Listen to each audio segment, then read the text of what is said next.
Trabaho niya, ma'am. Call center na siya sa una, sir. Niya karon. Ni standby pa kay wa pa man siya naabot naman ang iyahang kuan kanang Ga-drive sa e-bike. unsahay magdanag ibay. Igo sa nimo kanang namatay. Ako umagad. Imong umagad ang kanang namatay. Oh.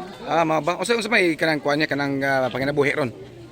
Kanang magkuan na siya unsahay kanang kuan na siya sir kanang mamarok ana atong badyawa ari sa Mamarok maligi siya bu. dili kanang naay mo palit ba niya iyang adtuan didto. Mapasugo. Oo nya. Kuan gyud na siya nang apply og balik og call center. Ano kibawon ka namarok siya? Musulti man iyang anak gud sir naaman diri ako ang iyang apo nako akong gibilin. Pila pa gidansya niya mamarok? Tag 20. Tag 20 taga sachet. Oo. Mao ba? Unya kuan kana na ang pila sa katuig o buwan namarok.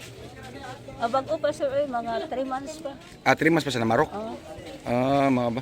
So wasa kontra wasa kaaway sa nakarabay mga adlaw. Wala man ko kadungog anak sir kay naaraman mi diri sa loyo niya ako to asa pikas. Unsa may kasulti ng mga buta ng bata ha? Dili stricto na siya sir pero maayo man na siya og kuan. Wa mo gidahan suspek ani. Wala. Kasi pangalan mo ma'am? Maria Teresa Nadila. Maria Teresa Nadula. Nadila. Nadila. Oh. Taga asa man ka? Kanira puntod. Salamat ha.